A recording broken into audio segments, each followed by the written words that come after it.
Karibu katika sehemu ya kwanza ya simulizi ya Ilaaniwe Siku Niliyozaliwa.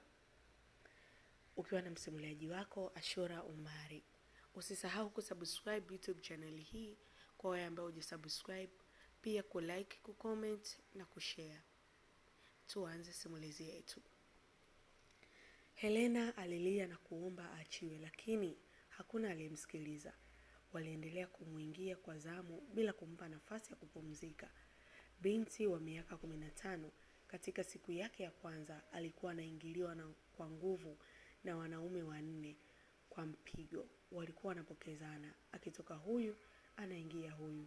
Kuzuia kelele alizokuwa anapiga, walichana sketi yake ya shule na kumfunga nayo mdomoni.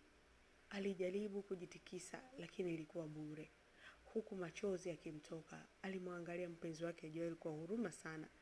Alizani labda anaweza kumwonea huruma, lakini haikuwa hivyo. Joel alifurahia kitendo kile.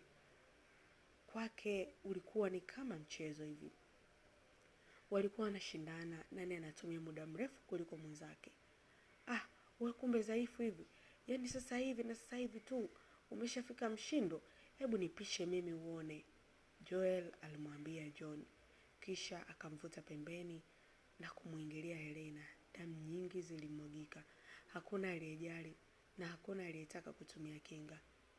Yaani wewe ndani ya dakika 2 tu unamaliza mchezo? Niangalie mimi mwanaume. Simalizi saa hizi hapa mpaka asubuhi, aliongea Joel huku akimuingilia kwa nguvu Helena. Helena alitamani kuongea lakini alishindwa. Unataka kusema nini? Unasikia raha, sio? Ngoja nikufungue uniambie unachotaka kusema, aliongea Joel huku akimfungua ile nguo mdomoni. Aya, nimekufungua, niambie unataka kusema nini, aliongea Joel huku akiendelea kumuingilia kwa nguvu. Kama nimekukosea nisamehe, aliongea kwa shida Helena. Mimi nilijua umeanza kusikia raha, kumbe unaomba samahani. Mpumbavu sana wewe, aliongea Joel na kumfunga tena kamba mdomoni. Hali ya Helena ilikuwa mbaya. Machozi yalikuwa yanamtiririka. Alitamani kujitikisa, hakuweza. Alitamani kupiga kelele, hakuweza. Alitamani kubana miguu, lakini alishindwa. Machozi yalichangamka na damu yalitiririka taratibu kwenye mashavu yake. Wakati Joel anamuingilia kwa nguvu, Hans na John walikuwa wanampiga Helena usoni kwa kutumia nyeti zao. Pia walikuwa wanamlazimisha azilambe.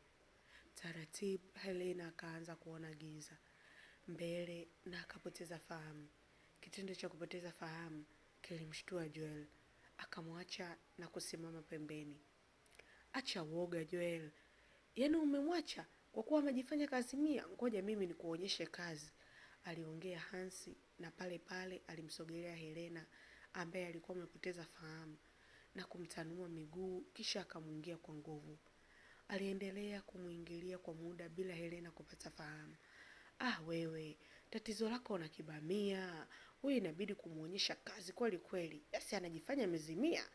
Toka nipandishe mimi nikuonyeshe kazi, aliongea Freddy, kisha akamvuta Hans na kisha akamuingia yeye kwa nguvu. Alimuingia kwa nguvu zote bila huruma. Helena akushtuka. Fahamu zake zilikuwa hazipo pale. Damu iliendelea kuchuruzika kama maji. Mashavu yake yalijaa machozi ya damu. Uke wake uliharibika vibaya sana. Akiwa hana fahamu, waliendelea kumuingia kwa zamu, kwa imani kuwa maumivu yakiwa makali basi atazinduka, lakini Helena hakuzinduka. Mwishowe wote walichoka.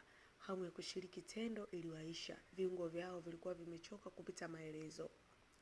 Wakiwa wamechoka huku wakihema kwa nguvu, mlango ulifunguliwa. Akaingia mzee Komba akiwa amevaa suti nyeusi na mkononi akiwa ameshika mkongoja. Kazi yangu mmemaliza? Aliwauliza. Ndio tumemaliza. Kama mmemaliza, sawa. Itabidi mpotee mji huu. Kuhusu malipo yenu, kila mmoja atachukua bahasha hapo mezani. Ina malipo yake, aliongea mzee Komba. Kisha wakatumia fimbo. Alimsukuma Helena ambaye alikuwa amelala chini. Nyie vijana wauni. Mmesema mmemaliza kazi wakati bado. Mbona mmemwingilia mbele tu? Tupu yake ya nyuma mbona ipo vile vile? Hebu mshughulikieni haraka, aliongea yule mzee kisha akatoka mle chumbani. Vijana wale waliangaliana kwa dakika kadhaa, kisha Joel alimsogelea Helena aliyekuwa amelala chini. Kumuingia kwenye tupu ya nyuma bila mafuta itakuwa ngumu sana. Cheki hapo barazani kama kuna mafuta ili tuweze kumaliza hii kazi, aliongea Hansi. Nini kitaendelea? Usikose muendelezo wa simulizi hii ukiwa nami Ashura Omari. Usisahau kusubscribe, kulike, kucomment na kushare.